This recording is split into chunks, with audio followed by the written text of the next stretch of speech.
Empires usually conquer with armies, but in South Asia, an entire civilization was subjugated by accountants, contracts, and boardroom votes in London. This is not the story of a military invasion. It is the story of a corporation that became a state, a trading company that became an empire, and a balance sheet that became a weapon more powerful than any cannon.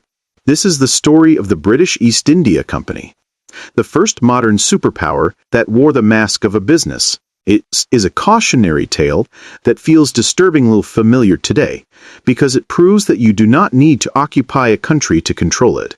You simply need to control its trade, its debt, and its political elite. To understand how a private company came to rule 200 million people, we must go back to a world before Britain was a global power. At the beginning of the 17th century, England was a minor player on the world stage. It was overshadowed by Spain, Portugal, and the Dutch Republic. It had no vast empire, no dominant navy, and no access to the riches of Asia. Meanwhile, India was not a backward land waiting to be colonized. It was one of the wealthiest regions on earth. The Mughal Empire ruled over a sophisticated economy larger than all of Europe combined. Indian textiles, spices, and craftsmanship were the envy of the world. Cities like Delhi, Agra, and Surat were centers of commerce that dwarfed London. But wealth attracts predators. In 1600, Queen Elizabeth I granted a royal charter to a small group of merchants. They called themselves the Governor and Company of Merchants of London trading into the East Indies. We remember them simply as the East India Company. At first, they were just traders, desperate to break the Portuguese and Dutch monopoly over Asian trade. They had no army, no territory, no empire, just ships, investors, and ambition. Their business model was simple: buy cheap in Asia, sell expensive in Europe. But almost immediately, something deeper began to happen. The Mughal emperors allowed European companies to trade in India, not as rulers, but as guests. The English were given permission to establish small trading posts in Surat, Madras, Bombay, and Calcutta. These were not colonies. They were commercial enclaves under Mughal sovereignty. But trade requires leverage, and leverage requires power. The East India Company quickly realized a brutal truth. In Asia, profit was inseparable from politics. So they did something that changed history. They did not just trade. They began to build private armies. They hired local Indian soldiers called sepoys, trained them in European warfare, and placed them under British officers. By the mid-18th century, the company was no longer just a merchant enterprise. It was a militarized corporation. At the same time, the Mughal Empire was weakening. Regional governors, called nawabs, were becoming increasingly independent. The central authority in Delhi was fracturing. This fragmentation created opportunity. In 1757, everything changed at a place called Plassey. The Nawab of Bengal, Surajud Dowla, had grown suspicious of the company. He saw them fortifying their trading posts and interfering in local politics. So he attacked and captured their base in Calcutta. The company responded, not with diplomacy, but with betrayal. Robert Clive, a company officer, bribed key commanders within the Nawab's own army. When the Battle of Plassey began, most of Surajud Dowla's forces deliberately stood down. The result was not a fair fight. It was a staged collapse. The Nawab was defeated, captured, and later executed. In his place, the company installed a puppet ruler who owed his throne to British guns. This was not conquest in the traditional sense. There were no grand invasions, no sweeping military campaigns, just manipulation, bribery, and selective violence. But the consequences were revolutionary. After Plassey, the East India Company gained control over Bengal, the richest province in India, known for its textiles, agriculture, and trade. And here is where the true nature of their power was revealed. Instead of ruling Bengal as a normal government, the company treated it as a corporate asset. They imposed new tax systems, designed not for stability, but for extraction. Indian peasants were squeezed to maximize revenue for shareholders in London. Local industries were crushed to eliminate competition with British manufacturers. Artisans who once produced the finest cloth in the world were reduced to poverty. Bengal, once prosperous, descended into devastation. In 1770, just 13 years after Plassey, a catastrophic famine struck. Estimates suggest that up to 10 million people died. And yet, company profits remained high. To them, this was not a humanitarian crisis. It was a cost of doing business. By now, the East India Company had evolved from trader to ruler. It minted its own coins. It maintained its own army. It negotiated treaties. It declared wars. In effect, it functioned like a sovereign state, but one accountable not to the people it ruled, but to shareholders in Britain. This was something entirely new in history. Corporate imperialism. But power built on exploitation carries its own contradictions. As the company expanded, it became deeply entangled in Indian politics. It overthrew rulers, installed puppets, and fought wars across the subcontinent. Each victory required more soldiers. More soldiers required more money. More money meant more taxation and more debt. The company, which had once been fabulously profitable, began to drown in the costs of its own empire. By the early 19th century, it was no longer a private business. It was an overextended regime, propped up by British military power. And this is where the paradox emerges. The British government, which had originally empowered the company, now feared it. A private corporation ruling a vast empire was dangerous. If it collapsed, it could drag Britain down with it. So slowly, step by step, London tightened its grip. What began as a merchant enterprise was becoming a state-run imperial machine. And the final reckoning, the moment when corporate rule would formally give way to direct colonial rule, was already on the horizon. The corporation had conquered a continent. But empires built on ledgers rarely die peacefully. By the early 1800s, the East India Company ruled more territory than many European kingdoms.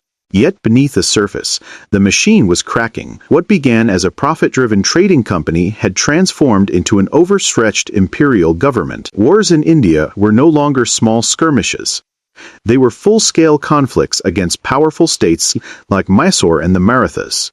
Every campaign required soldiers, weapons, logistics, and money.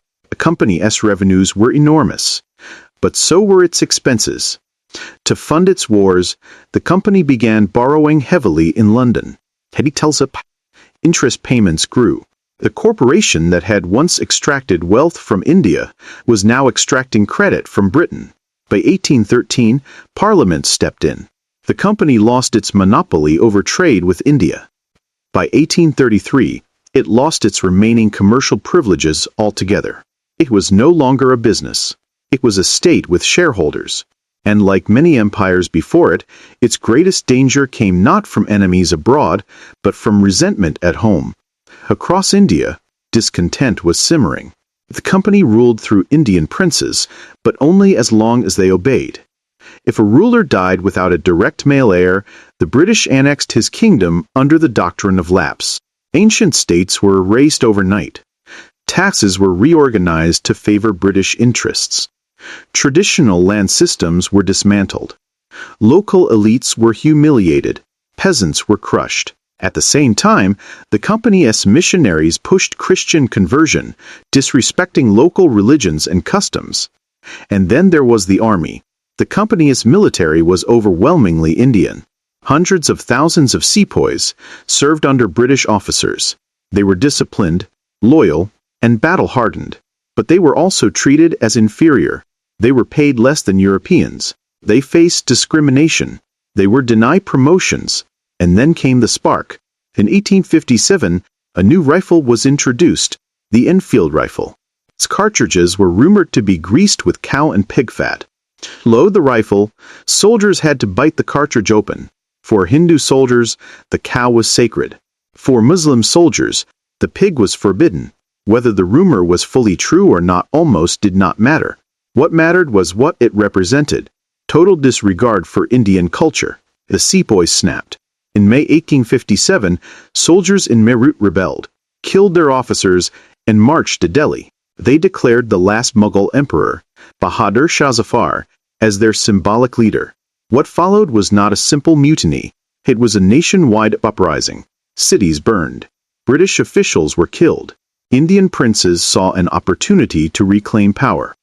The company, shocked and terrified, responded with overwhelming brutality. British troops and loyal Indian regiments crushed the rebellion village by village.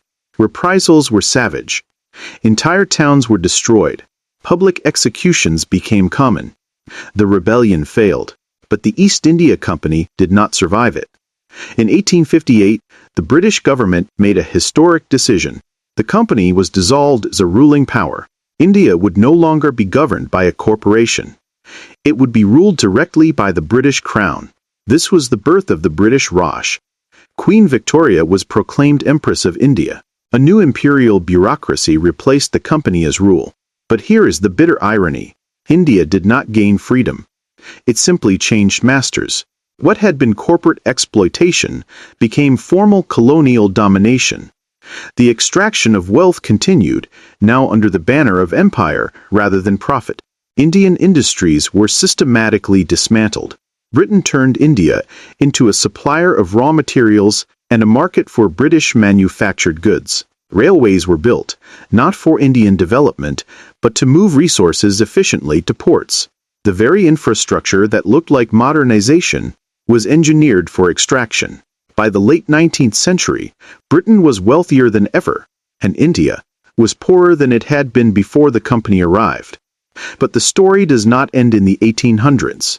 The legacy of the East India Company echoes into our world today. It proved something chilling.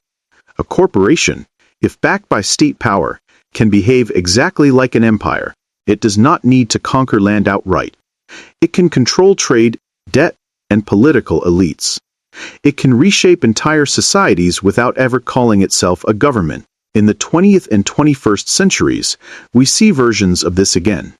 Multinational corporations influence governments. International lenders impose economic conditions. Power is exercised not just through armies, but through contracts, loans, and institutions. The East India Company was not an anomaly. It was a prototype, a warning written in blood and ink. When India finally gained independence in 1947, it was not just breaking free from Britain. It was breaking free from centuries of economic subjugation that began with a trading company. And yet, the scars remain. We often tell the story of empire as a tale of kings and generals. But in truth, it is also a story of bankers, shareholders, and balance sheets. The East India Company did not conquer India with superior civilization. It conquered it with superior organization, finance, and ruthlessness. It turned commerce into coercion, trade into domination, profit into power. And that is why this story matters today, because empires no longer always wear crowns. Sometimes they wear corporate logos. Subscribe now to stay ahead of the curve, because when the history books are written, you will want to be among the few who saw it coming. Empires do not collapse the way people expect. They collapse the way people ignore. If you think this story is exaggerated, explain why. If you think it is accurate, explain how it connects to today. Either way, history is written by those who argue it, and I will be reading the comments.